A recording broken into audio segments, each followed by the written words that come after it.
When it comes to developing a horseshoe triceps, the first exercise must be dips.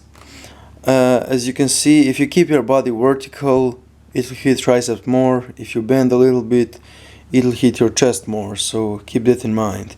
And also, as you can see, I'm not going all the way down because I don't really want to hurt my shoulder joints, but I go moderately low.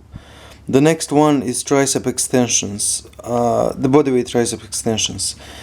This one can be dangerous for your elbows if you keep the reps lower than, I say, 6 perhaps.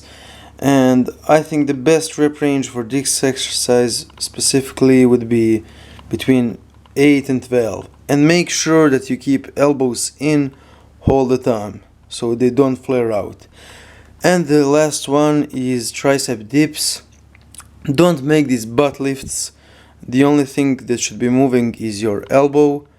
So you're gonna have great set of guns if you do these three